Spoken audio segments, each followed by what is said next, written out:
We'll call to order. Okay, you're live. All right, thank Good you. afternoon. We will call to order the June 11th meeting of the Downtown Development Authority. I want to thank everyone for participating via Zoom. We're getting a little bit better at this, and hopefully we will have an efficient meeting. Members of the public, we will allow you to address the DDA at the public hearing portion of our meeting. We had previously voted to allow for a 2-minute public comment for each participant, and staff will direct you when it's your time to address the board. I asked staff to take a roll call. Thank you, Chair. Ballwine. Here. Mayor Byer. This is Mayor Pro Tem Stevens. Mayor Pro Tem Steve. Yep. Clayton. Here. Kroom. Here. Dewan. Present. Hackney. Present. Kruger. Here. Lahanas.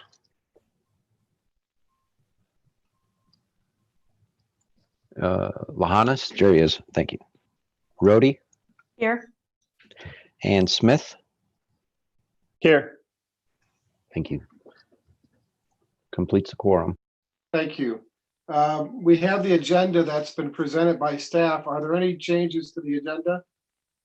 No. Seeing none, I will offer a motion to approve the agenda as presented and ask for a second. I'll second. Luke Hackney. Seconded by Luke Hackney. All those in favor say aye. Aye. Aye. Aye. Any opposed? The agenda passes unanimously. We have the minutes from our meeting of May 28th.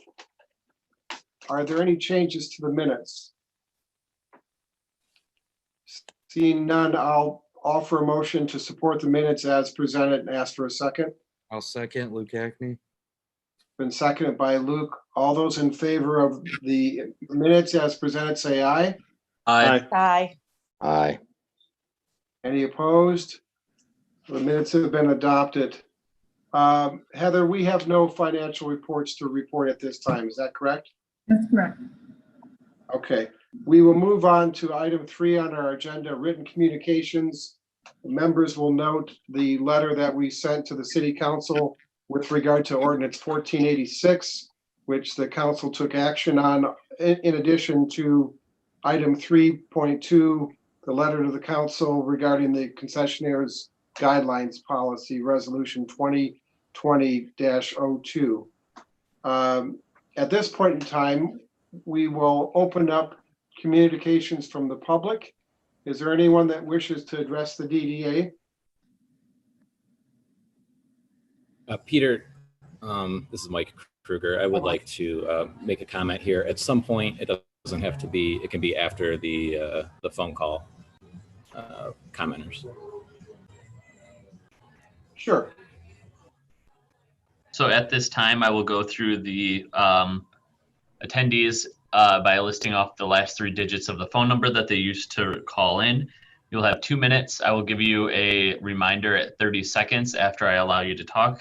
And at that point, please state your name and address for the minutes.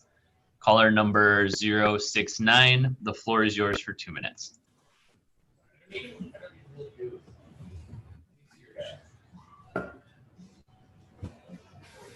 Hey everybody, this is Dylan from LEAP, here to help answer any questions on agenda item 5.1.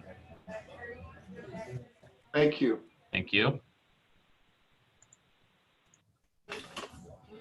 At this time, caller number 963, the floor is yours.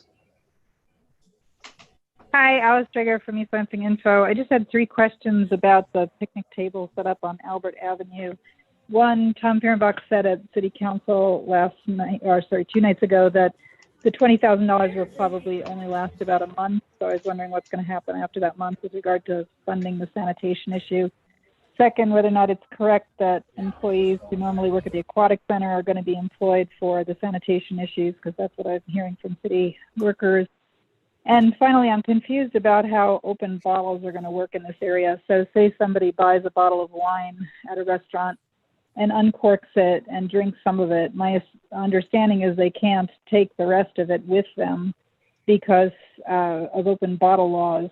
And so it's unclear to me where you would dispose of extra wine or extra beer once you're sitting down at the picnic table. So I'm just trying to understand what the practical situation here will be. So that's confusing to me as to what's going to happen with regard to disposal of extra alcohol from this area. Thank you.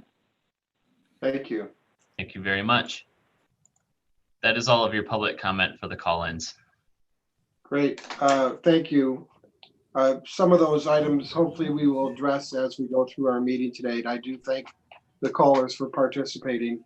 We'll move on to our business agenda item 5.1. Peter, Yes? Peter, I had something that I wanted to make sure to get out into the record. So real quick, the RHC received a letter from an email from Detective Jeff Spitz the other day, stating in part that the police have been instructed to enforce the current noise ordinance as it's written sort of to the letter of the law with regards to music being played on patios, entertainment on patios, etc. Basically any noise that disturbs the neighbors, including loud stereos, shouting, etc. You know, and they've been directed to issue citations to the bars and restaurants. And a lot of this is, again, stemming from complaints from the Newman lofts. And so there's a large concern about how this is going to play out amongst the downtown business owners. I think there's a bit more to the story than that, but I won't get into it too much in my 2 minutes here. But I think that I would like to encourage the DDA to put it on a future agenda. Okay, thank you, Michael. Can staff respond to any of the comments that Michael's presented? This is George. Can people hear me? Yes. Hi, George. Yeah, so I was walking through downtown on a Monday night and found it extremely loud in the downtown area. And actually, part of that helped raise the issue. I raised the issue because it was extremely disruptive. So the sound was coming from blocks away into the downtown, and I could hear the music sort of thumping throughout the downtown. So I think that's the type of thing that we want to avoid because it's extremely disruptive to other people who want to enjoy the downtown. And I think that it's pretty reasonable that people should try to keep their volumes under control. So that's the problem that we had. There was a DJ and loudspeakers out on a deck, and it creates a really sort of a party-like atmosphere, but not in a good way. And I think that sort of chases people away from our downtown, except if you're going to that establishment to dance. So that's my concern. George, was that from a downtown business or a private residence? No, downtown business. Okay. Well, I think this is certainly an issue that we can be taking a look at. And I think there's an even balance somewhere. I know we're going to be discussing in our business items different events that may occur in the downtown as far as requests from the DMB, and perhaps we can further expand upon this conversation during that discussion. Okay. Well, let's thank you for your comments, Michael. Let's move on to business agenda item 5.1, the grant award program. And Heather, are you going to bring us up to date where that's at? Sure. Can everybody hear me okay? Can you see the screen? Yes. Okay, so second round of the business relief program, round 2, we received 20 applications. 11 of those applications met the 3 eligibility requirements. They must be located within the DDA district. They must be affected by the current executive order or the executive order. And then they must not be delinquent on any accounts. And if you recall, we changed this so that they could, they had until June 1st to come current on delinquent accounts that were due prior to COVID-19, so around March 13th. So attached is a list, scroll down here, of the 11 businesses that staff is recommending be approved for the $2,500 grant. So moved. It's been moved by Jim Kroom. I'll second the awarding of the grants as recommended by staff. Are there any is there any discussion on this? Seeing none, we'll go ahead and vote. We'll take a roll call vote, please. If staff can. Sure, thank you, Chair. Sure. Ballline, Yes. Mayor Pro Tem Stevens, Yes. Clayton, Yes. Kroom, Yes. Dewan, Yes. Hackney, Yes. Kruger, Yes. Lahanas, Yes. Rhodey, Yes. and Smith. Yes. That motion passes unanimously. Thank you. We will move on to item 5.2, the funding requests that we have from the DMB about events and activities in the downtown. And is Heather, are you going to discuss that as well? I think Nope. Jane's on the line with, if you can get an update from the DMV. Peter, can you guys hear me? Yes, we can. Yeah. Great. So thank you very much for having me. In response to obviously the governor's recent lifting of the stay-at-home order, the Downtown Management Board actually also called a special board meeting this week to discuss how they could enhance promotion of the downtown and try to brainstorm creative ways in which we might be able to attract people to come and patronize. So for your consideration this afternoon is a request for up to $20,000 in funding. The proposal has 4 main key elements. And I'd like to start out by sharing that a lot of concepts revolved around the fact that, you know, as we are aware, this past Tuesday, the dining area along Albert Avenue. And so a lot of these ideas are meant to enhance that new area of the downtown. So first is the creation of a new event. It would be called Nights in Downtown East Lansing. It would be an 8-week program in which we could hire live entertainment. So some ideas included making this perhaps family friendly.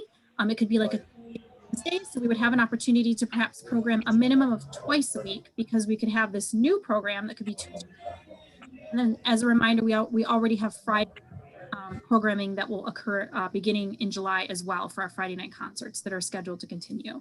So through this, it could be midweek, it could be magicians, musicians, things of that nature, live programming that allows children to, you know, essentially be promoted. And the concept is that it would be very family friendly so that persons could come down around the dinner hour and that they would, you know, patronize and walk throughout the downtown and support our downtown communities.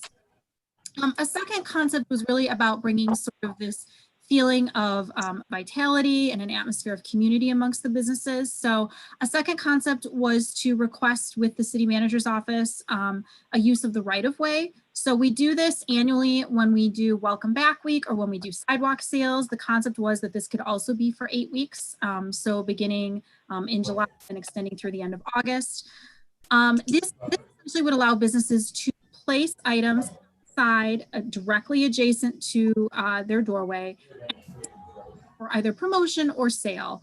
I don't think that at this time the DMV felt it was appropriate to ask for like specific, you know, clearance items or sale items. It's really just an opportunity to place goods outside, you know, at a regular price if they would like that. The intent here is that we could assist the businesses. So we, the DMB and DDA, could actually purchase, or I'm sorry, really rent the tables for the 8-week period. And then businesses could apply to use them for up to 8 weeks. We initially talked about how many businesses we thought would be appropriate. So we thought that we'd start at 20. And then obviously if we, received more interest amongst the businesses, we could increase that number. But in your budget proposal, it does factor in potentially 20 businesses that would want to do this. And certainly if businesses had their own table and they wanted to place goods out on their own table, that would be allowable as well. The main requirement is that they would have to meet ADA accessibility requirements, obviously, along the thoroughfares.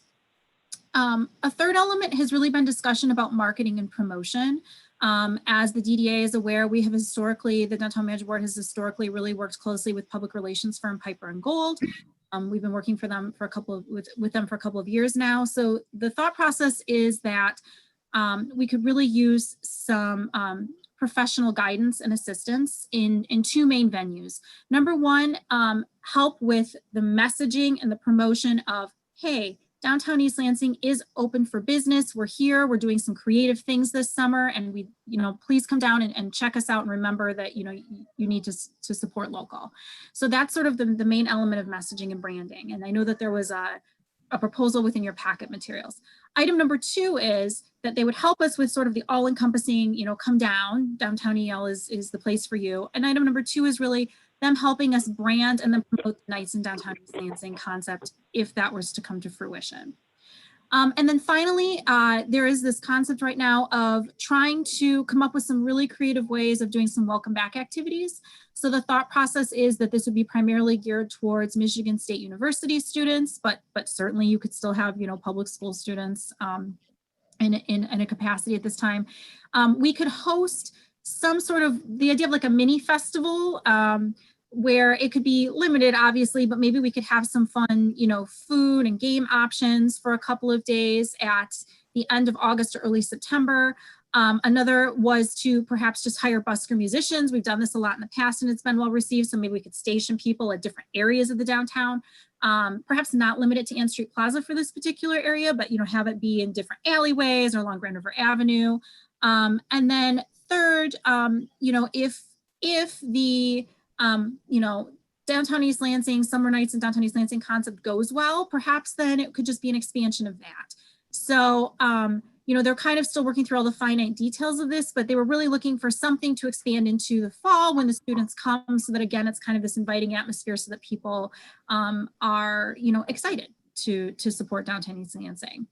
And then finally, just sort of a contingency, 10% contingency was placed in there in case there are unforeseen things or things that we might want to add to it. So for example, we understand that, the DDA is currently working on like some hand sanitizer stations and the city is looking at things like that, but perhaps there would be more need for that during some of our events, or perhaps we would need some social distancing signage, something like that nature. So those were kind of the elements that have really been discussed. And again, the total request is for $20,000, and I'm happy to answer any questions anyone has.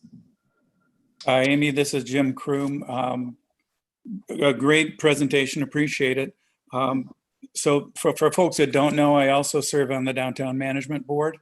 And as we all know, a number of factors have really hit the business community hard, the construction, as well as the COVID issue.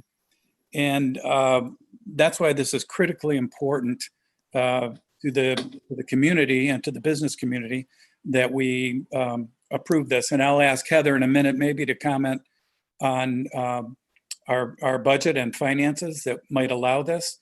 But in addition to giving much needed help to the business community and promoting downtown, this also helps, I believe, the citizens of East Lansing, because they've also been cooped up. They've also been impacted by COVID and by the construction.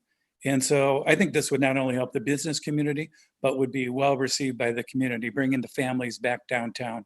So those would be my comments. I encourage support for this, subject to Heather letting us know where the money is. I have a question for Amy, and I concur, Jim. I think this is a great program. It appears to me that much of the activity won't occur until sometime later in the summer. And so my question is, what what types of initiatives would the DMB be recommending, or what is the city staff recommending that we're doing before then in July?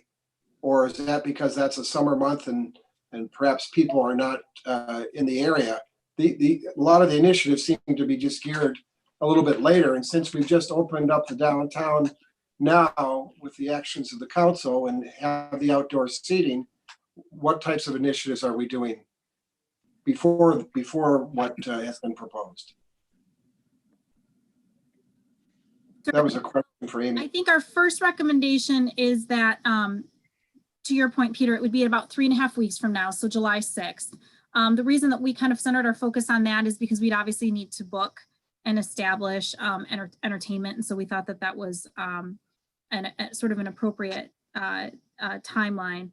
I can tell you that right now we have been working on promotion primarily through social media, at least from a downtown management board perspective, and I'll let others speak and feel free to share. So we continue to sort of promote the downtown, work on some messaging, keep businesses up to date on any new initiatives, funding opportunities, things of that nature. The most recent thing that has opened, although not in sort of the core DMB district, but right next to it is the farmers market. So that did open last Sunday, and that will continue to occur on each Sunday. But I can tell you that at this point, as far as I'm aware, most programming for the city is beginning in July when we will kick off our Friday night concerts. So. Thank you. I perhaps misread it. So it's beginning in July for Correct. an eight-week time period to Correct. the end of August. Okay, Correct. thank you. Yes. Lindsay, you have a question? Right. So I'm a little concerned from a public health standpoint because everyone's acting like this pandemic is gone. And I know that we're going into the different phases for it. But I was just told that there were 100 new cases in the last day in Ingham County. So I'm a little concerned because we're talking about singing, people out there singing, or people bringing kids down. And for me, the most important thing is keeping people safe, and to also continue to acknowledge that this pandemic is not gone. So when I hear people say, well, we want to bring people down and we want to have maybe like, magicians or people singing, and we want to have families, I think that we need to focus on things that promote our businesses, but keep our residents safe. So I don't know how we do that exactly, but it kind of feels like the safety is not at the forefront. It's just the economics, and we need to have a balance of that, in my personal opinion. Now, I don't have a downtown business, so, but I do have a business that has had a dramatic shift in the way that we operate and certain parts of our business, because we have our population gone, a big part of our population. But when I read this, I was a little concerned by the lack of the focus on the safety part.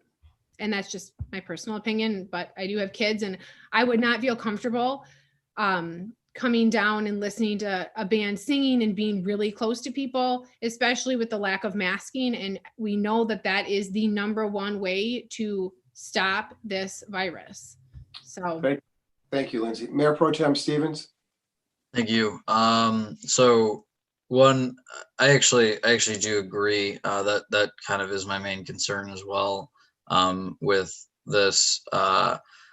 I don't necessarily know how you address it. I obviously do want to have programming that encourages folks to come into the downtown and events that do, but I mean, with the recommendation of social distancing rather than the requirement of social distancing, I do have that concern. I will say, I don't know where the 100 new cases in a day number came from in Ingham County.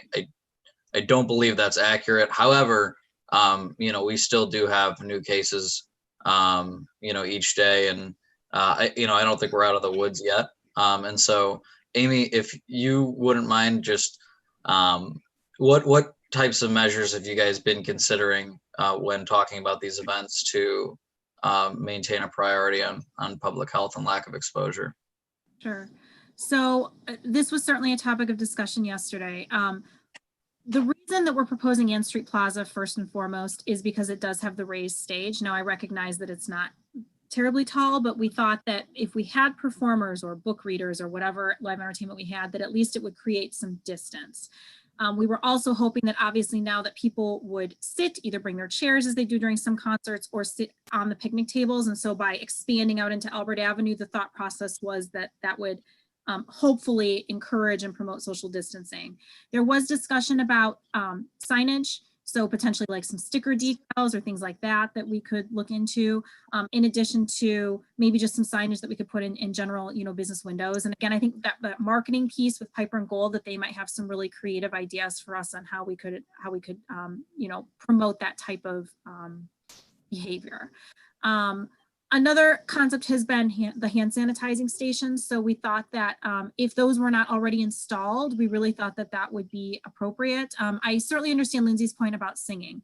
And so I think that if the one discussion we had about singing was if there were musicians versus, a book reader or a magician, that they should really, we should perhaps in that situation, we might actually have like a temporary fence, if you will, kind of along the stage, that people are less encouraged, to kind of keep their distances. So those are the main elements that we had as the board discussed yesterday, and that I recall.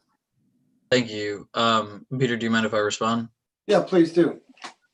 So I think that is really well and good. And again, I'm a little bit torn on this issue because I really do want to see something like this go forward. I'm very supportive of DMV's efforts, and I applaud them for wanting to find creative solutions to bring people back to the downtown. However, I do continue to go back to, I don't believe we're out of the woods yet. And what worries me is somewhat of an overcorrection.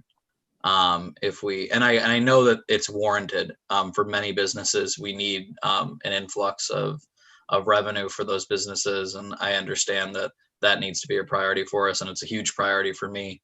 But with outdoor events, I would like to have maybe even the DMV have a further conversation on it, or staff have a further conversation on what other measures we can be taking. I know that we can't require masks in that public area.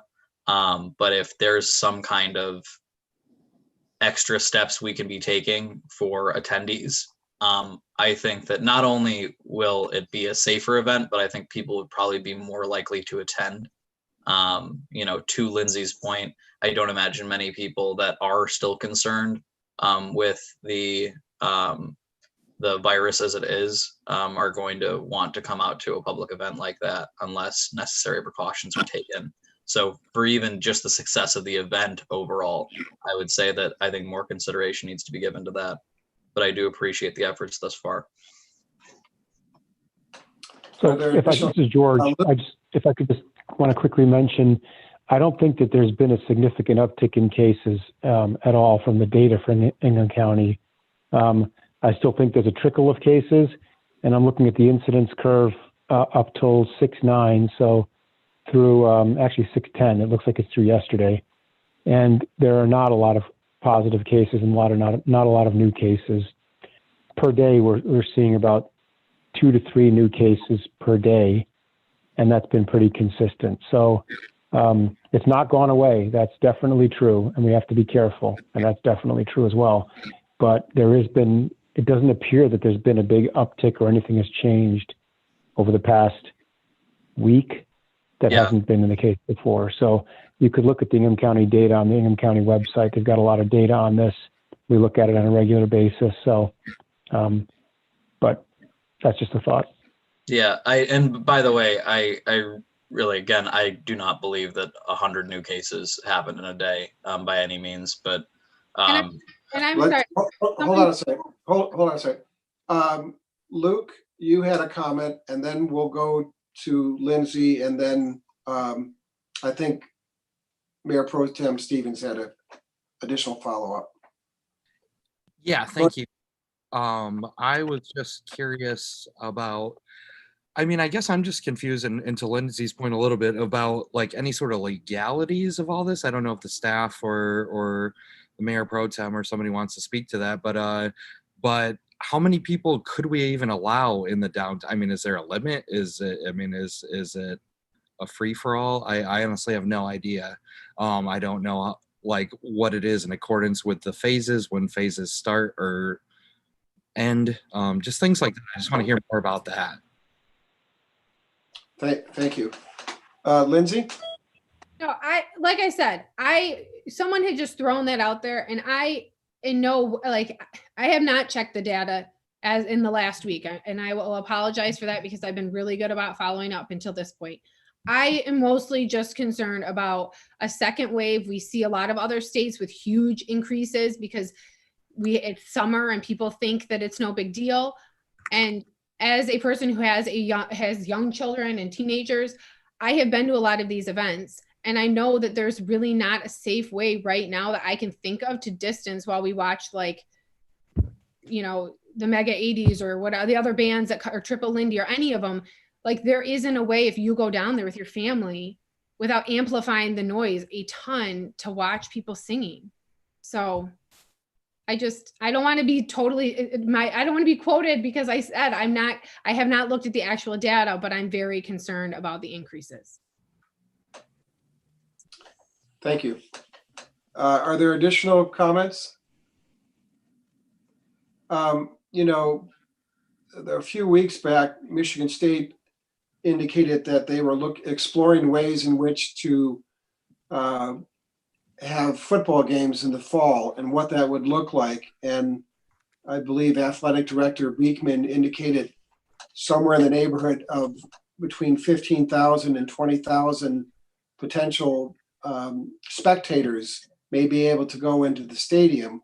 And they're employing a whole host of different best practices as far as sanitation and making certain people are protected. There's a whole host of different issues they're addressing with regard to concessionaires and sanitizing stations. Has the city been able to tap into some of the exploratory provisions that the MSU is taking as far as trying to transition back in phases? And would that be applicable for what we're trying to do in the downtown? So I've been talking to the university. They're actually putting together a community-facing group to talk about how sort of people are safely integrated back into the community, their students and so on. So I think that that's a work in progress. I don't know if there's any definitive work that I've seen that says how this is going to be handled, but it's sort of a work in progress. And I shared the information from Monday with the university, which wasn't just the loud noise, but the actual concern that people weren't social distancing. They were, you know, stacked up very closely and tightly on Monday evening in the downtown. So I shared that with them, and hopefully that, you know, gets all of us working on ways to try to have people there safely. I can share the pictures. I don't know if you guys got to see the pictures of the downtown with people collecting, but I don't know if you can see that. You probably can't. Oh, we can. But yeah, so not much social distancing, no social distancing, huge line, no masks. So no masks, not one.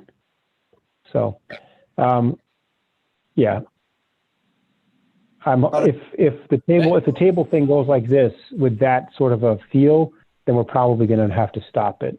You know what I mean? But this, of course, this was not the tables. This is just a line at a bar. So, but the university hopefully will be doing outreach and education and trying to encourage better practices for folks. So we'll be helping them with that certainly if they can.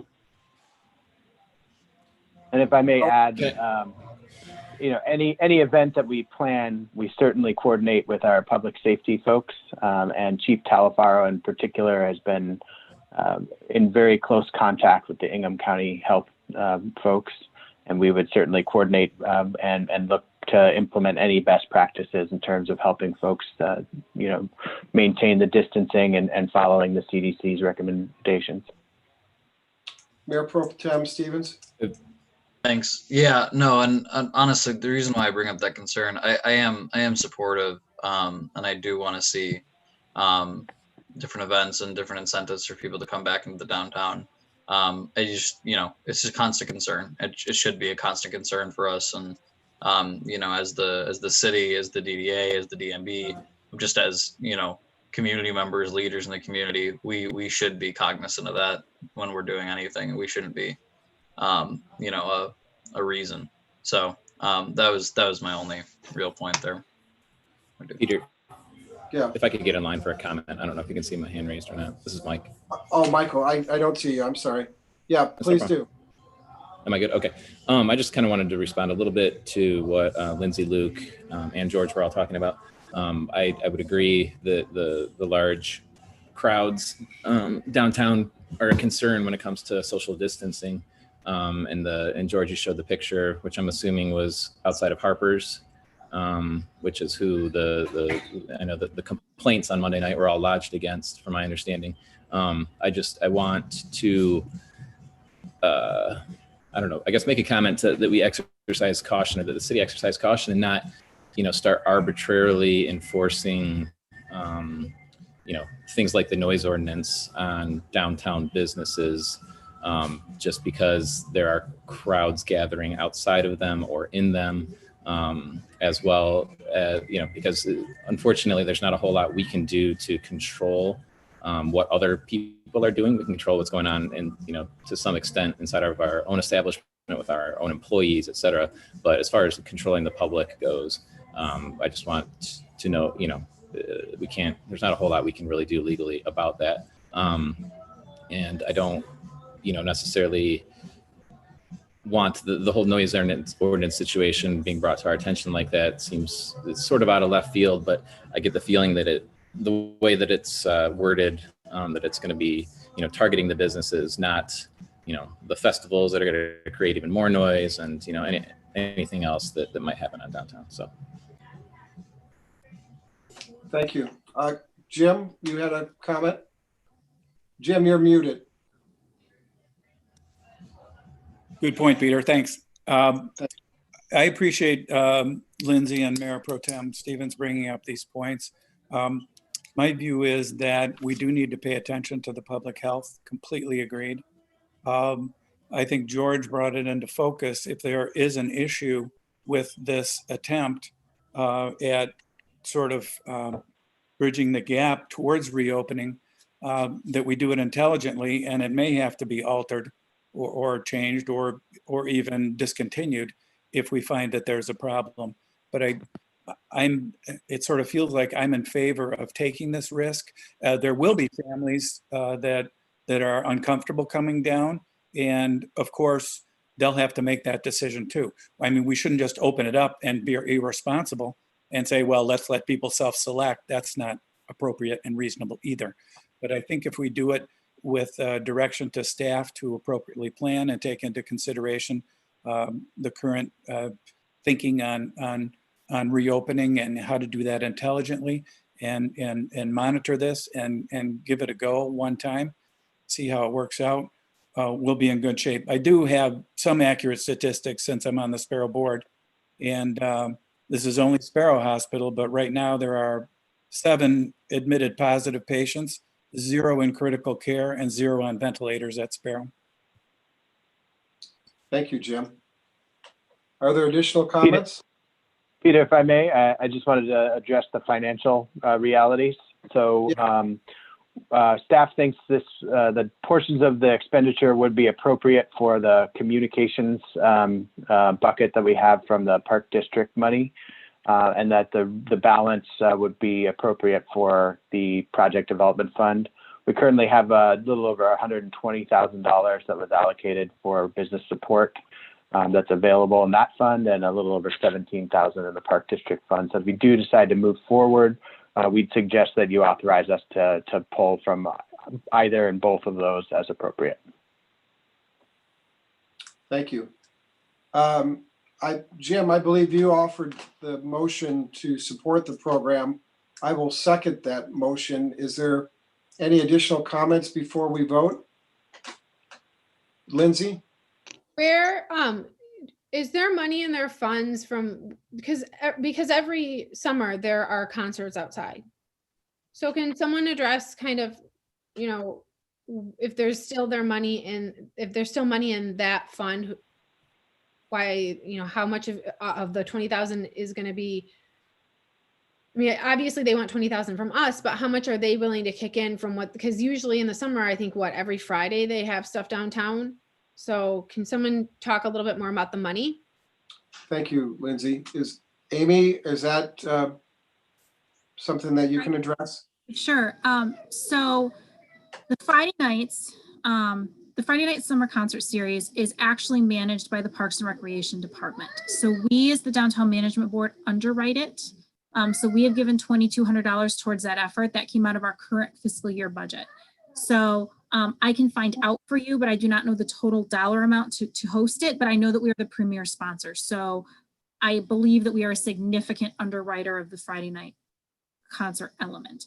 That is the main expenditure that I know of, and the programming that we intend for the summer months. So this new concept, or the concept before you today, would be to add an additional evening programming, and the DDA would be at this time the sole financer, but with the understanding that the DMB would be interested. There was a discussion yesterday that if the DDA liked this concept, then the DMB might, as part of their fiscal year 21 budget, you know, also try to you know, contribute some funds towards it. So I think that this was really, it was the intent of the DMB to bring it to the DDA, to get feedback, to obviously make certain that people thought that we were on the right track before we, you know, move forward.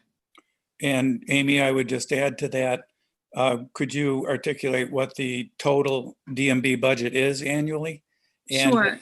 It pales, it's probably half of what just the DDA available funds today are. Correct. So the DMB collects a very modest special assessment. It was just renewed for 1 year by City Council. So for fiscal year 21, we will collect a special assessment of $44,407. So that is approximately 8 cents per square foot for first floor. And then it ranges from 4 cents, and then 3 cents, and then 2 cents, depending upon where it is per square foot per business. So every business, just to put it in perspective, every business pays approximately $150 into the special assessment times the 192 businesses.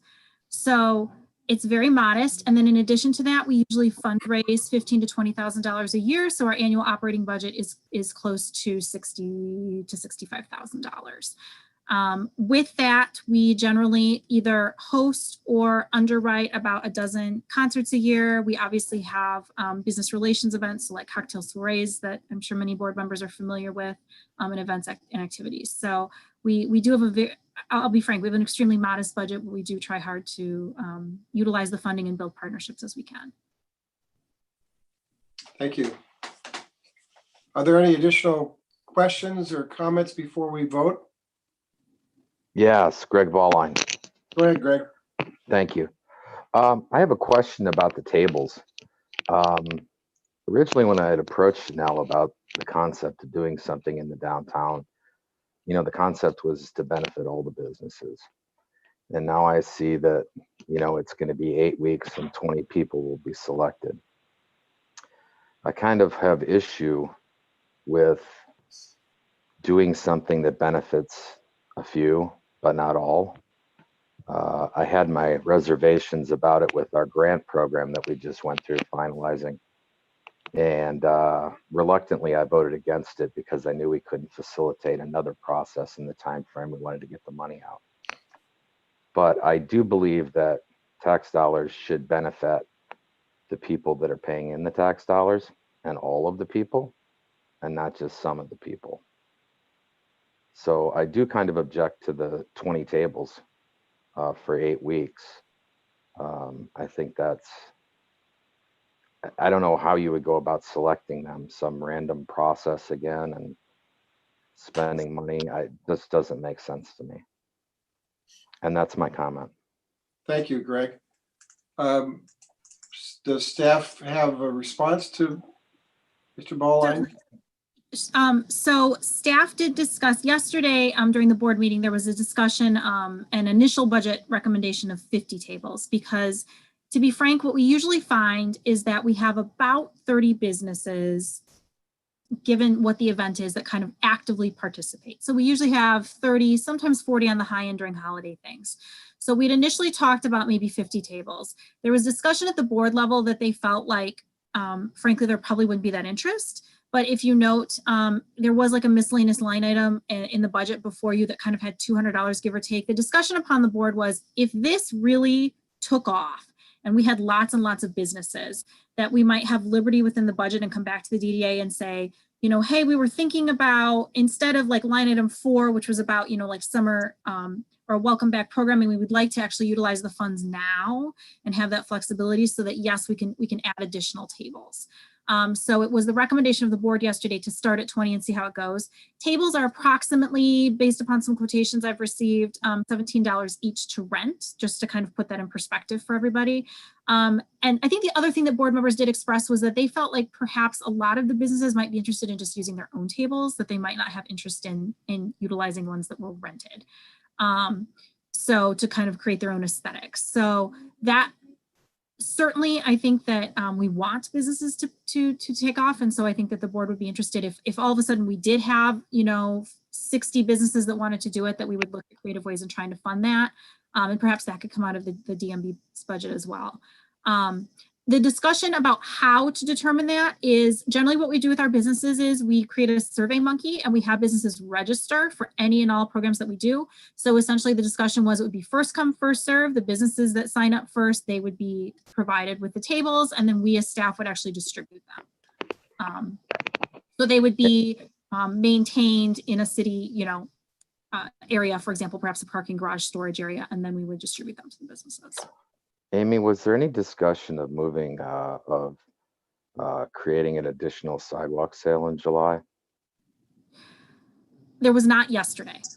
No discussion of it, huh? There was no discussion about it yesterday, correct. I think that their hope was that, and Mr. Kroom, feel free to add, but I think that the hope was that this would really inspire, and that essentially the businesses, if they wanted to, for example, kind of have 8 weeks of sales, that they would be encouraged to offer sales. But I think the DMB felt that it was not appropriate to ask any businesses to kind of put something at a sale level, or, you know, to offer something at a discounted rate at this time, just because they are trying to recoup so significantly post-COVID, or, you know. I guess, Amy, to return to what I really meant by it was that we used to have the sidewalk sale in the summer. Right. And initially when I approached Chanel about it, you know, it's something that my business has continued to do. We've continued to buy the permit, the license to be on the sidewalk for a weekend every summer. And I thought it would be an opportunity for East Lansing residents and the community to come out and support businesses in a sale type way, outdoors, kind of safe. Mm-hmm. And so the concept of paying for tables was that we would be paying for tables for businesses for 4 days, not for 8 weeks. Oh, I see. Thereby enabling us to the ability to actually afford tables for everybody, not just for 20. I was just curious about that. Sure. I would So say that was- Amy's right, it didn't come up, Greg, but it's something that the DMB certainly could look at. It sounds like a good idea. I just, it just seems to me that I don't disagree with the idea of having 8 weeks to put tables out on the sidewalk, but I don't think it's from a business perspective, it's very practical to put tables out on 7 days a week. I think it kind of is very hard to maintain to staff, especially at these times when we're at a point where I don't know about everybody else in town, but I'm participating in the work share program. I believe the city of East Lansing is also, where we're working 4-day work weeks and we have reduced hours, reduced staff. We're trying to get our businesses ramped back up. So to add another layer to the business as far as staffing of keeping an eye on your merchandise that's on the front sidewalk for 8 weeks consecutively may be a little cumbersome for most businesses. Certainly. And I just want to clarify, I think the DMB's intent was that they could keep the tables up to 8 weeks. But certainly I think that our thought process was that they could say, you know, they could try to request it. So if they just wanted it for a week, for example, they could request it for a week. We would then take the table back, and perhaps, you know, there's another business that wants it for week 2 or week 3 or week 4. So I think the expectation is certainly, to your point, Greg, that they would try to utilize it as much as they could during the times that they want the tables, but it would not be our intent, obviously, to create a further burden. And we know that we have heard feedback from businesses before that is sometimes why they don't always participate in sidewalk sales, because they, as you mentioned, they have to have another staff member out there, or they might have to have a second cash register and things of that nature. So staffing is often an issue. Yeah, it will be for me. I know that. Yeah. I think, Michael, did you have a question or a comment? Yeah, just a quick comment. I'm unmuted. Okay, quick comment with regards to using the right of way. Is that not something that we can just,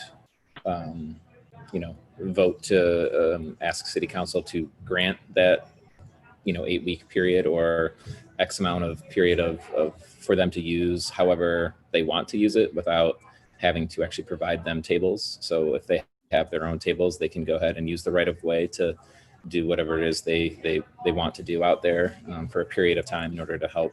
And then that way they can choose when they want to put it out, when they want to staff it, that sort of situation. And then it doesn't cost anything. Just a question. And I think that's certainly was the intent of the DMB, that if businesses had other things they wanted to place out there, like for Welcome Back Week, right? I often see people like with games or Wheels of Fortune and things like that, that would, to your point, Mike, that would all, yes, be permitted as long as businesses are maintaining the ADA accessibility. In terms of procedural process, my understanding is that we need to request the approval from the city manager's office. So we would say to the city manager, we're requesting that within the DMV district, it's a blanket approval that businesses can request the use of right-of-way directly for the locations outside of their business for this 8-week time period. I think the thought was that the purpose for requesting funds for the tables was just that if businesses didn't have tables and, we weren't going to create an additional financial burden for them. So that's really where this table concept kind of came from, that we were going to help support them and promote that opportunity for them if they didn't have something already in place that they'd like to place out. Thank you. Greg, are there recommendations that you have that would improve upon the plan that's been presented? Well, the only question, I guess, originally when I had reached out to Chanel about this, my concept is that I'm doing a sidewalk sale in the summer, as I've done for 40 years. I will continue to have my sidewalk sale. I thought it would be an opportunity for East Lansing to have a sidewalk sale in the summertime to kind of get people down, we're open for business. Hey, come on down, here we are. I am in favor of the 8-week time period for people if they should choose to put things out on their sidewalk, to have that opportunity, much like restaurants to have outdoor seating. I'm fully in favor of that. I just don't know that we really want to, number one, pick and choose, go through a process by which if we get more requests for tables than we have budget for, what do we do now? So that was part of it.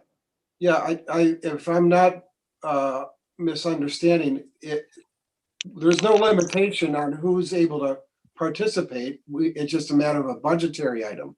So if 60 different businesses feel that they want to participate, we would have to revisit what the costs are if we need to provide tables. Is that correct? Well, yeah, I guess the concept more is that, it's a little different to rent for 60 businesses for 4 days than it is to rent for 20 businesses for 8 weeks. So the cost would be nominal in comparison. And still allow people to put their own tables out on the sidewalk should they choose to. But I kind of feel like, to say, okay, 20 businesses, you each get one table. I don't know if that's appropriate. I mean, don't get me wrong, Peter, I'm going to rent 30 tables for the sidewalk sale that I have this summer. So I'm not expecting the DDA or DMB to reimburse me in any way, shape, or form for those tables. The concept is that I think there were a number of people that wouldn't participate in the sidewalk sale, but if they got a table, yeah, maybe they put some stuff out and maybe they'd make it into more of an event. So, and that was my idea. Okay, thank you. Jill, you had a comment? Yeah, why don't we increase the budget for tables to 500 and reduce the contingency to 1,700? That would be plenty of rentals of tables.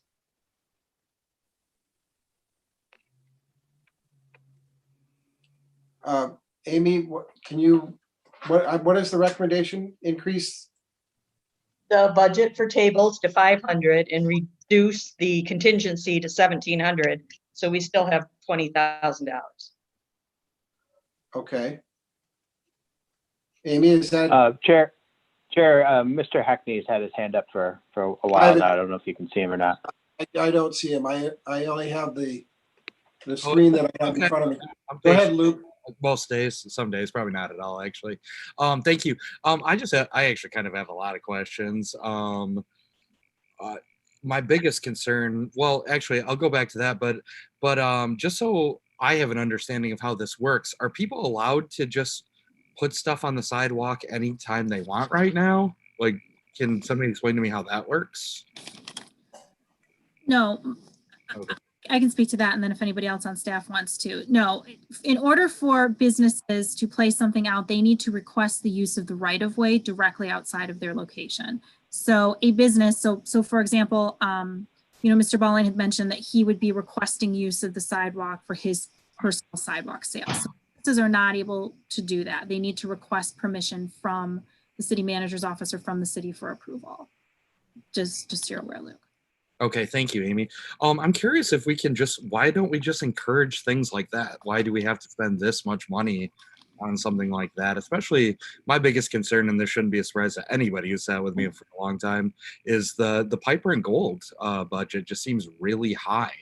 And I just don't think there's any sort of ROI on that. It just seems like we're spending a lot of money. We should be making our money work for us right now.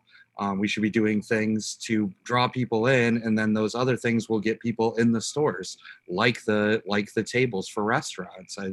I think I'd much rather be spending money on that than these like arbitrary social media pushes that I honestly don't feel like do anything.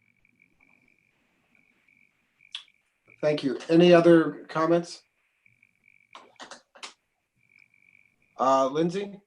I would also be supportive of increasing the tables and allowing people and really creating more of that outdoor avenue for people to shop. I think that when you go to really cool big cities, that a lot of times the places that people go are those outdoor markets, and that really creates not just a very fun streetscape from an urban planning perspective, but it also creates an environment that is much safer for our community. So it's not just welcoming in the fact that it's more fun, that it's welcoming in a sense that it shows that we're taking this seriously. So I would prefer to spend our money even I know this is probably not a shock to you guys, but not on having people out their doors and singing, but creating a retail environment that really embraces the changes that we need to see to stay healthy and to have something fun. So I hope that that people start seeing stuff more in the public right of way, and that hopefully that continues post-COVID. So personally, I would like to see a bump in that. I do think that social media, at least for me as someone who shops online, social media pushes work for me as a consumer. And the majority of consumers, a lot of times, are women with kids. So if you want them downtown, I think that we should continue with the social media pushes, but I would be much more in favor of those kind of things and spending our money on entertainers. And I love the arts. I'm very conflicted right now. So those are my thoughts. Thank you. Any additional comments before we vote? So it sounds to me that there's a lot of really creative ideas. This is not the end all be all. There are probably going to be further refinements, perhaps further adjustments in our budget. We'll have to look at additional ways in which we can be helpful and supportive of downtown businesses, but what has been provided seems to be a good start.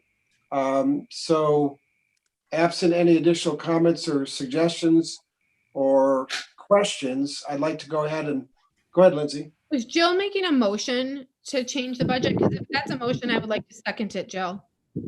I'll make it a motion Heather, can you bring up that budget that you just showed a minute ago? I think the budget numbers are wrong that were proposed, though, of $500.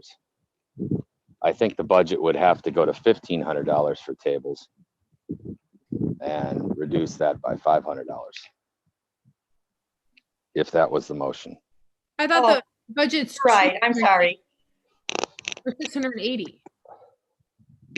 The budget was $1,000 for Correct. tables. The Okay. total cost for budget, what we're calling slip covers, All right. was $1,000. Yes. So my proposal would be to increase that to 1,500 and reduce the contingency to 1,500. Just for the sake of this, does anybody else feel like $5,000, or is that how much it is? What is the social $4,000 contract? It would be, just to clarify, Luke, the Piper and Gold contract would be $3,000. That is their sort of project minimum that they have for clients, and then $1,000 dedicated specifically to ads. So that is $1,000 for ad space. So the $3,000 would go for content creation then? Correct. Branding, marketing, exactly. Yes. Just a point of, I don't even know what a point would be, but could we have folks mute when they're not talking? I'm just getting a lot of back noise. Thank you. So a question, Amy, do we need to, I mean, it seems to me if the DDA supports in concept this initiative and we elect to allocate $20,000, do we need to go in and individually offer amendments or changes to the budget if we're just saying that we agree to a total of $20,000 expenditure as far as the breakdown?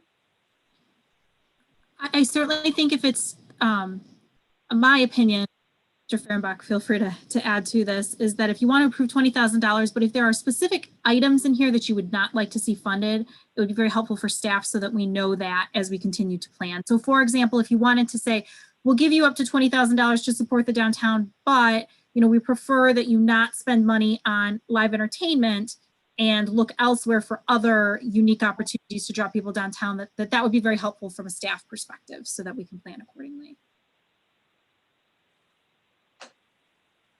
Okay, are there comments from DDA members with regard to how the budget is allocated? Or are you comfortable with a total allotment of $20,000, or are there things that you do not wish to fund as that's been proposed? So, Peter, sorry, this is Mike. Just to be, can you, sorry, staff, take down the main screen? I don't see anyone out there. Thank you. Go ahead, Michael. okay. So to be clear, a vote of yes or a vote in support of the motion would be to allocate all of these monies as stated in the proposal, correct? That's the motion at present, yes. Okay, all right, just wanted to be I clear. believe there's a amendment that's on the table. There's, thank you, Mayor Pro Tem. There's a amendment by Jill, supported by Lindsay, to reallocate 1,500 instead of 1,000. Can you reread the motion? I think that was correct, and I think that's apt as an explanation. Okay, great. So can I quickly? That needs to be voted on first. Yeah. Go ahead, George. So if Amy was looking for any guidance, I think to Lindsay's point and the point about, I don't know what kind of entertainment they're getting, so certainly their judgment, but low-key entertainment like someone playing an acoustic guitar with an amplifier or jazz music or something that's more background music might be better because it allows people to eat and dine and doesn't create a giant concert feel. So maybe staying away from the, like they said, the big 80s bands and the big concert feel, and going more towards background music that's a supplement, kind of like the music they have at the farmer's market. It's in the background, it's nice, but it's not a concert. So that might be a good sort of thought for staff as we move forward to try to keep the social distancing and to avoid big crowds. That's all. Thank you. Okay. So Jill, to your motion? I would also, really consider something like a magician or something where you have to be real close to see. You may want to rethink that, would be my suggestion there. Thank you. So I guess we need to take action on the motion that's been offered by Jill and supported by Lindsay. So if staff could take a roll call on that? Peter, sorry, would you mind restating the motion just so we are all clear? We're going to reduce, oh, go ahead. We're going to reduce the contingency to 1,500 and increase the amount allocated to tables by 1,500 so that we still have a budget of $20,000. No, it was reduce the contingency to 1,500 and increase the allocation by 500 to 250. to 1,500. Yeah. Is everyone clear on the motion? Okay, if staff could do the roll call, please. Roll call vote. Thank you, Chair. Ballline, Yes. Mayor Pro Tem Stevens, Yep. Clayton, Yes. Kroom, Yes. Dewan, Yes. Hackney, No. Kruger, Yes. Lahanas, Yes. Rhodey, Yes. Smith. Yes. Motion passes 8-1. Thank you. So we will move back to the main motion that was offered by Jim, supported by myself, to support this program as amended by the motion we just adopted. Any further comments or questions? And if none, we'll go ahead with a roll call vote. Okay. Lindsay? Do we need to Lindsay? add to the proposal? Do we need to add to the proposal the recommendations that George had? What are we talking about? Well, George asked that we focus on the component of the live entertainment and we make a suggestion. Well, he was suggesting, but should we make it a suggestion in the actual document that it is focused on lower key things, or is that? I'm not interested in this proposal at all, so. I'm comfortable with the discretion of the staff, given the comments that have been made during this meeting. Okay. Any further comments? All right, if we could go ahead with a roll call vote on this. Ballline, Sorry, Peter. Sorry, just could you restate that? Are you authorizing the DMB to expend $20,000 with the guidance of the budget document that Ms. Slesser-Schmidt put in front of you, but giving some fungibility between those buckets at staff discretion or at the DMB's discretion? No, at the staff's discretion, given the comments that have been made during this meeting. That was the intent. Okay, thank you.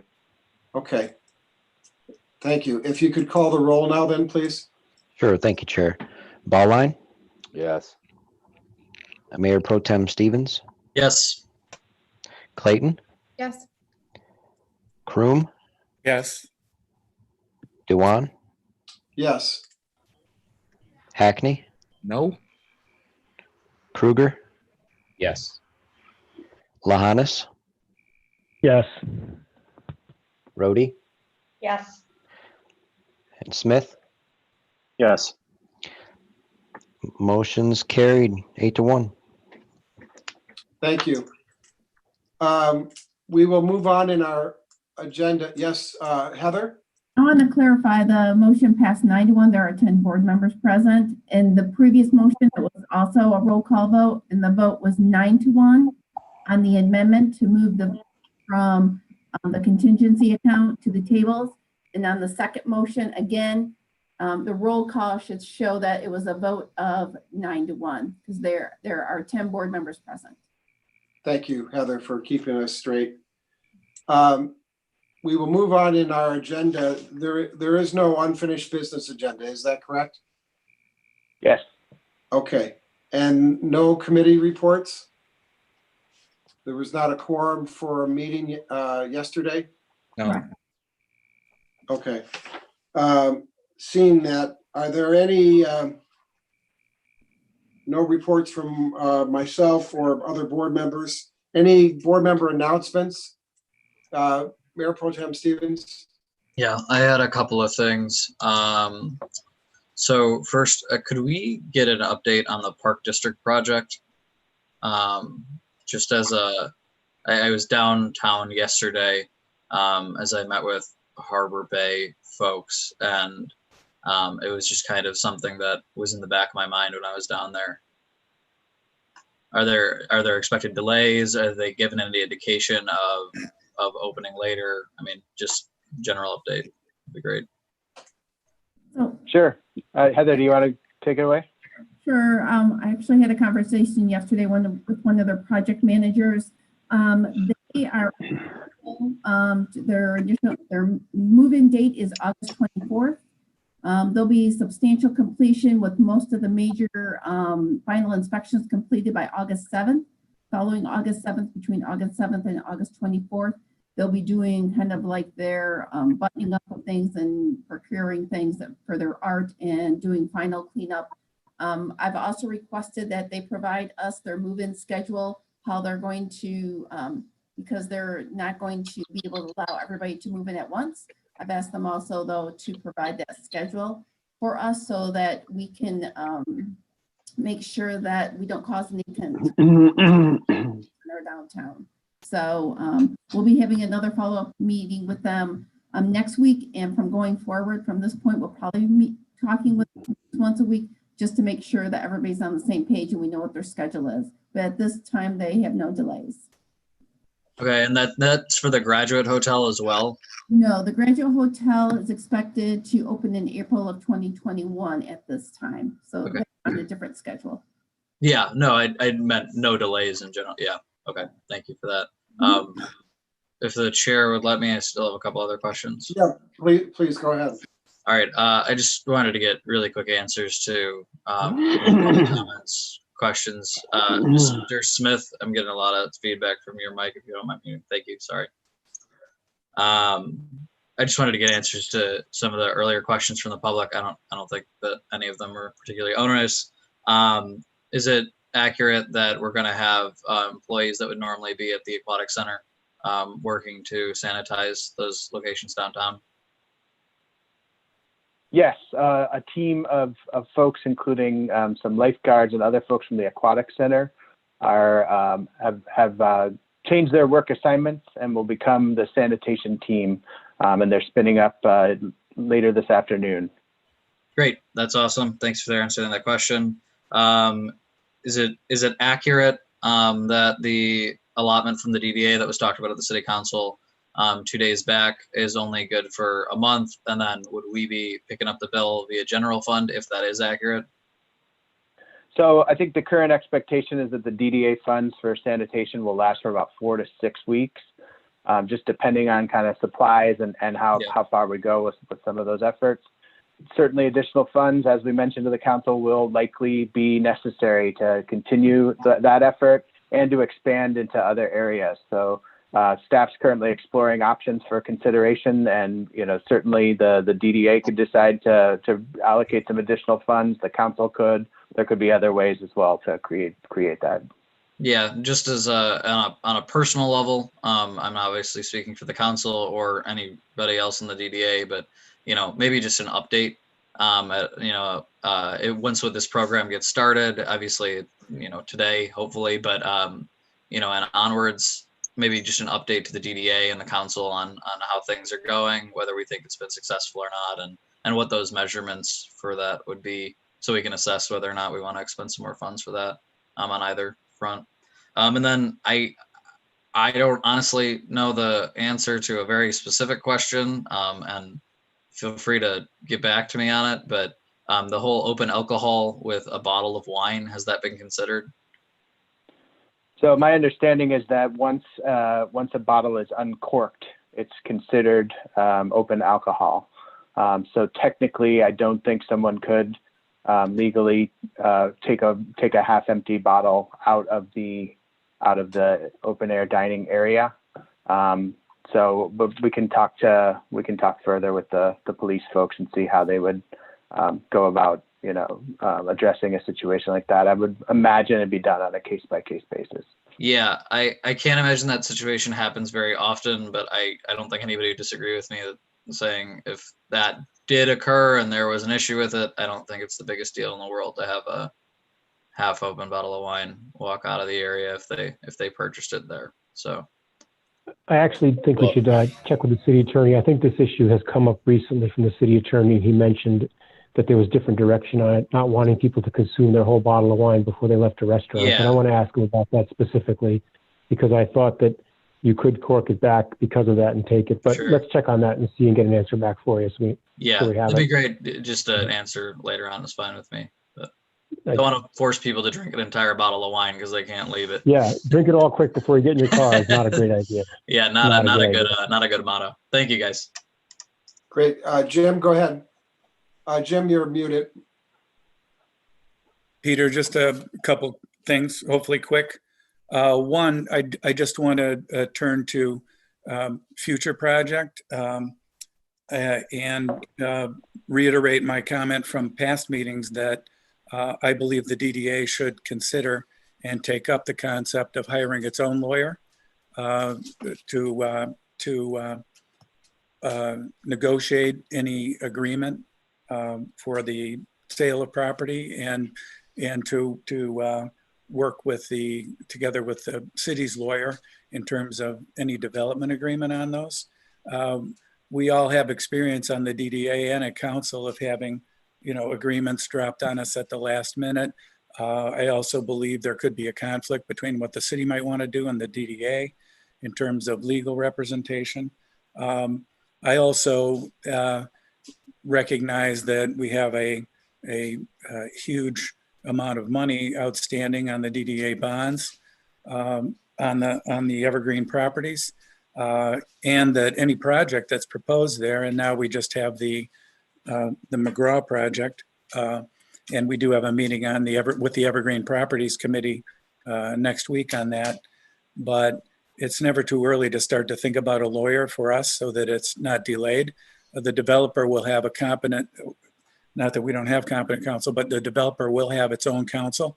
And I believe that in a project that's going to be in the millions of dollars with the importance of the DDA bond, that it's just prudent. In fact, it might be reckless not to have our own lawyer who's extremely competent in public-private partnerships and in development law. So I would like that on the agenda at some point. And then the second item is, in our city, we're having the issue of policing going on. And I think it's important at some point, and I'll do this personally, to endorse the efforts of council as a DDA in reforming and moving forward our police department and how we police the community. It's of critical importance. It sort of, if you look at it, well, there's an overriding issue that we need to correct major problems in the policing system throughout the United States, and that impacts East Lansing. If we, and I never want to say, let's set that aside. That's the overriding issue. But also from a business perspective and an business environment perspective, I think it might have even been Mayor Pro Tem Stevens that pointed out, it doesn't just impact minorities, it also impacts visitors to the community and really, and students and all the community members. So I believe it's important for the DDA for development purposes and for business purposes to endorse these efforts. I think it can only help business. And, we've heard for years, anecdotally, I should say I'll limit it to I have heard anecdotally that people are just reluctant to come down because of the policing situation and the way it's been approached in the past. And I'm just so happy that it's being dealt with at this point in time. And George, I would only add personally, I think you're key to it. I've appreciated your comments on the issue and council's leadership also. I think your views are just absolutely critical to turning the police force in the right direction. Using it as a budget item, I don't think helps anybody. I think we really need to turn this around, and it will help our business community tremendously once we do. So those are my comments, and maybe at some point the DDA could offer a motion in support of reforms in the city also. Thank you, Jim. Very good comments. With regard to your comments about our retaining our own attorney, I'll direct questions maybe to staff as far as, would we release an RFP to be responded to as far as firms for us to evaluate? Yeah, that'd be an appropriate method. Okay. How quickly could we execute that?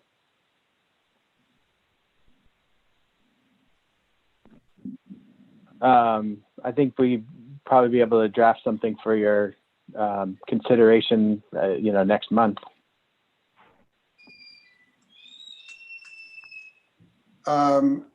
Is there a way to, well, we are going to begin having conversations with our project review team.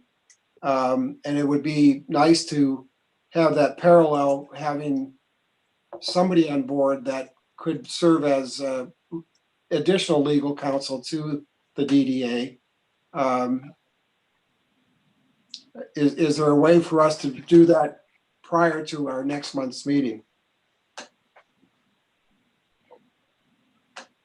To consider and release an RFP and have a response to an RFP prior to your next meeting? Yes.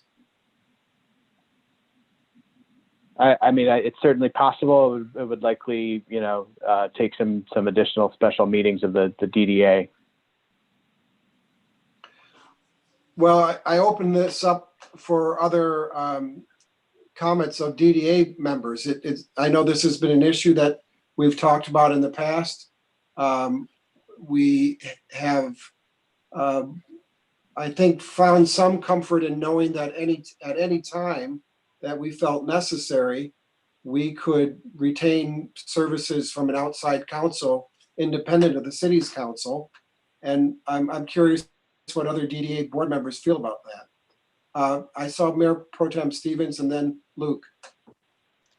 So I think to Mr. Fehrenbach's point, if you wanted to do something with that timeline, public meeting for notice or public notice for meetings is not that onerous of a concept. I would advise that if that is where the DDA wants to go, and I can see points for and against it, but if that is where we want to go, you'd probably have to have a special meeting, maybe honestly just having that on the business agenda, along with communications from the audience and others. So an RFP could be sent out, because you want to make sure that people have an appropriate amount of time to respond and you get the best respondents for that. Obviously, putting a priority on those with significant amounts of experience and development. So.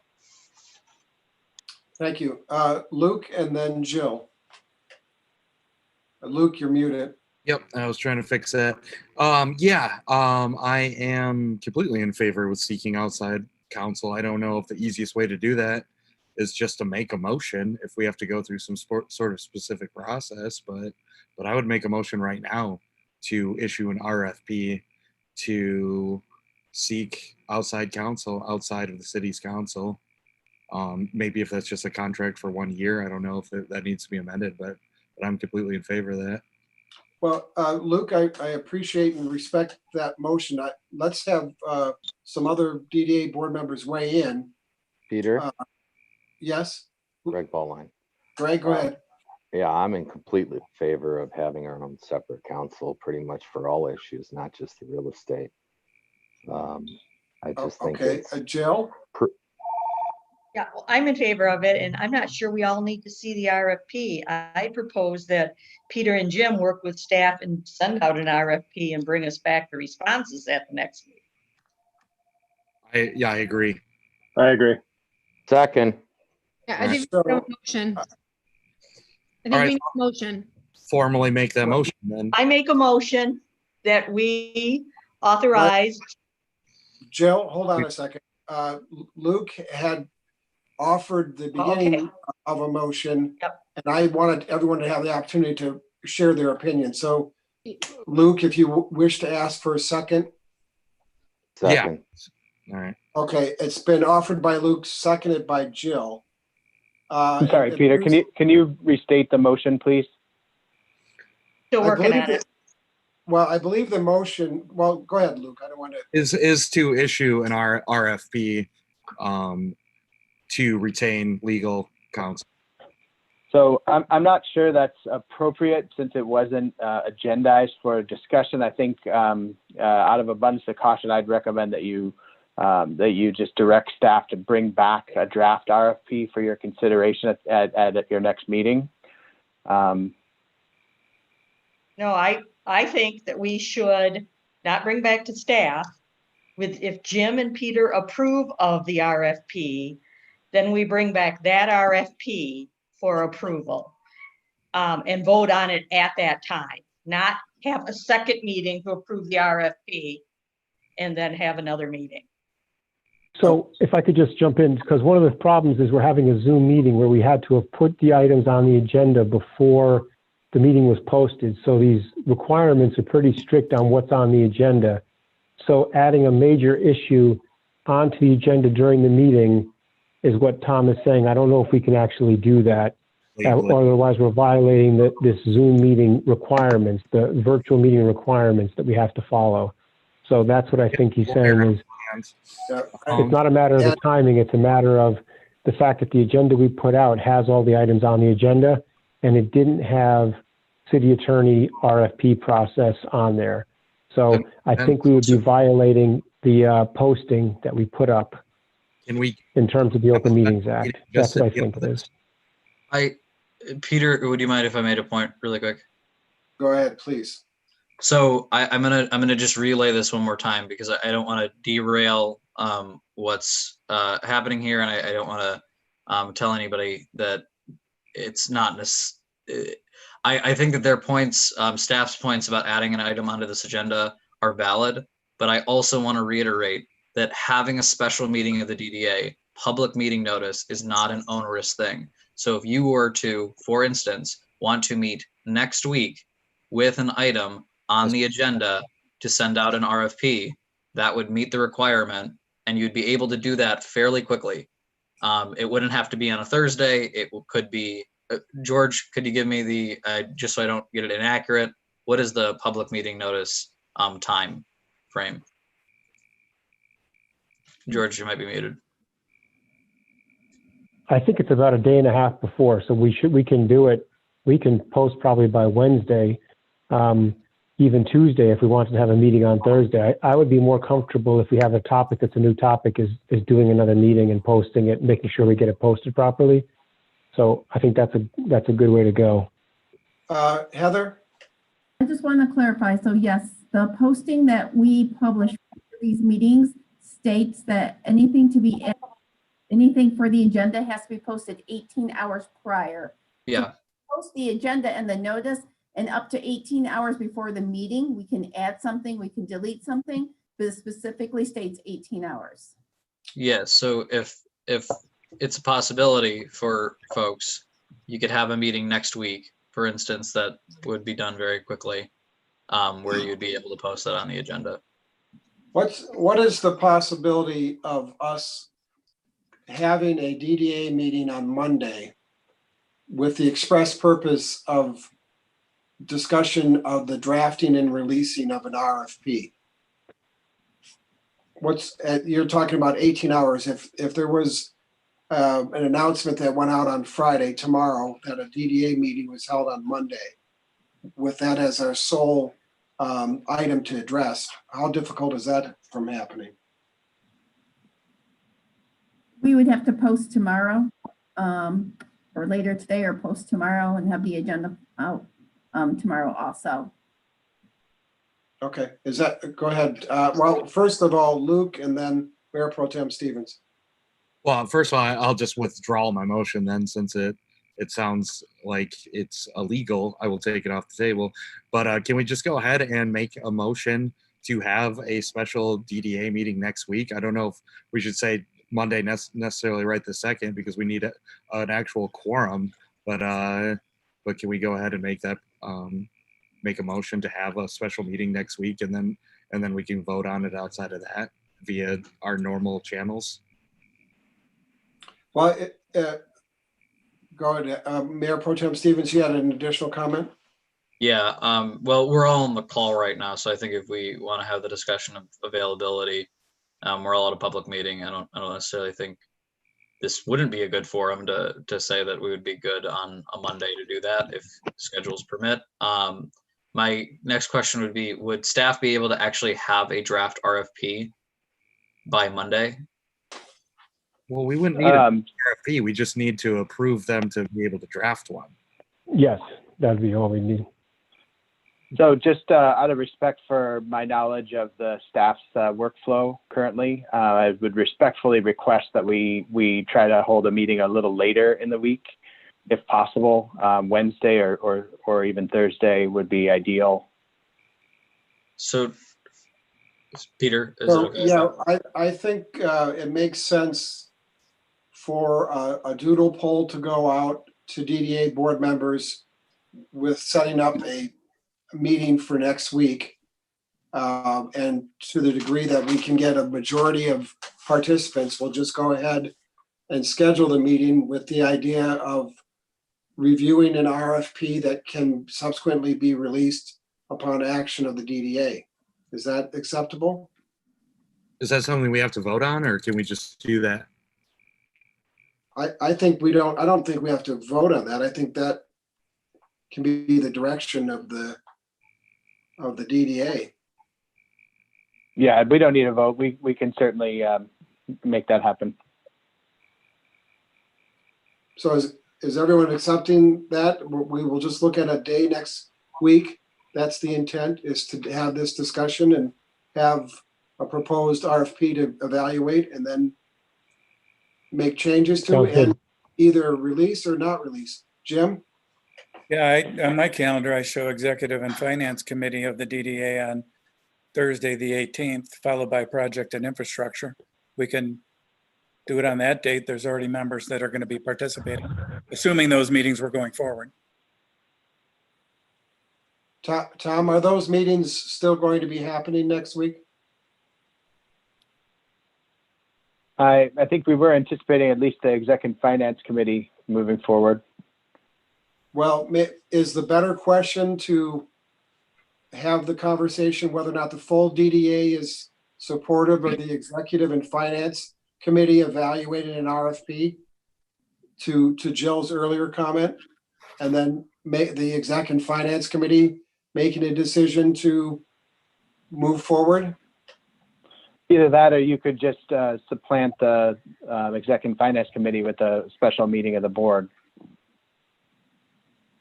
Or hold it afterwards. Or yeah, it probably makes sense for the full board to weigh in, and we can just supplant the Exec and Finance meeting with the full special meeting. Okay? I think we're seeing nods and consensus on that, so we'll go ahead and do that. That's great. Thank you. Any additional board member comments? Lindsay. Yep. Lindsay, go ahead. The state Senate has moved forward a bill that will create social districts for outdoor businesses, or for businesses to serve cocktails outdoors. I know that's been a discussion. I would like to have this item referred to our public policy so that if we need to have a social district in place, so that once hopefully the House votes on this, we can really move quickly. I think that should be something that the public policy group should evaluate. Thank you, Lindsay, for bringing that to our attention. Let's go ahead and refer that as an item for the Public Policy Committee to address.